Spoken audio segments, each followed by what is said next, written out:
Hi friends, welcome to Lux kitchen. என்னடா இவ்வளோ வெயிட்டான பாக்ஸை தூக்கிட்டு போகிறேன், அந்த பாக்ஸ்குள்ளே என்ன இருக்குன்னு யோசிக்கிறீங்களா? எங்கள் பாப்பா பிறந்த நாளுக்கு நம்ம ஒரு ஹோம் போகிறோம். அந்த ஹோம் போகிற வீடியோவை நான் அவங்களோட ஷேர் பண்ணுறேன்னு சொல்லியிருந்தேன் இல்லையா? இன்றைக்கி அவங்க ஒரு பாக்ஸு மில்க் பிஸ்கெட்டும் ஒரு பாக்ஸு குட் டே பிஸ்கெட்டும் கேட்டிருந்தாங்க. அது ஃப்ரெஷ்ஷாகவே ரெடியாகி வந்துருச்சுங்க. அதை கொண்டு போய் நம்ம ஹோமில் கொடுக்க போகிறோம்.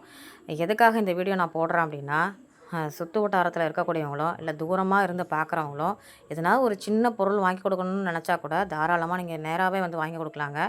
அதுக்காக தான் நான் இந்த வீடியோ போடுறேன். அந்த பிள்ளைங்களுக்கும் அந்த பயன் போய் அடையணும் இல்லையா பார்க்குறவங்களால.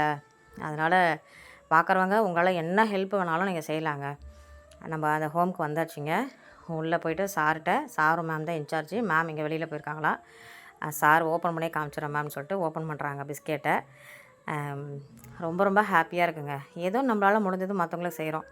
அந்த பிள்ளைங்கள பார்க்கும்போது இன்னும் எனக்கு ஹாப்பிங்க. வெளி உலகமே தெரியாத பிள்ளைங்க அந்த வீடு தான் உலகம்னு வாழறாங்க. அப்போ நம்மலாம் எவ்வளோ பெரிய விஷயம் பாருங்கள். அதான் பசங்க குளிக்கிற இடங்க. உள்ளே அவங்க சாப்பிட்டுட்ருக்கான்னு சொன்னாங்க சாரு.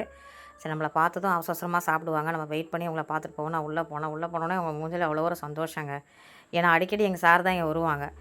நான் எப்போயா தான் வருவேன். ஏன்னா அதை பார்த்தாலே எனக்கு வந்து இறந்து போன எங்கள் அக்காவோட ஞாபகம் வந்துடுங்க. அதே மாதிரியே ஒருத்தவங்க இங்கே இருக்காங்க. இது அவங்க படிக்கிற இடம். படித்து முடிச்சுட்டு கொஞ்சம் டயர்டாகி சாப்பிட்டு முடிச்சுட்டு ரெஸ்ட்டெல்லாம் எடுக்கும்போது டிவி பார்த்துட்டே இருப்பாங்களாம். அதனால் அந்த டிவி அவங்கள்ட்ட நான் உட்காந்து பேசும்போது அவங்க என்கிட்ட சொன்ன விஷயங்க. அந்த பிள்ளை மட்டும் தனியாக உட்காந்துருந்தது. அந்த பிள்ளை பேர் சங்கீதாவான். அந்த பிள்ளை நான் வர வரைக்கும் அப்படியே என்னையே குறுகுறுன்னு பார்த்துருந்தது. வா சங்கீதான்னு சார் சொன்னோடனே வந்து நின்று ஃபோட்டோலாம் எடுத்துக்கிச்சிங்க. அவங்களோட அதிகபட்ச ஆசை என்ன தெரியுமாங்க? நான் கேட்டு விசாரிச்சதில், எங்களுக்கு வந்து உப்பு கடலையும் பட்டாணியும் வேணும்.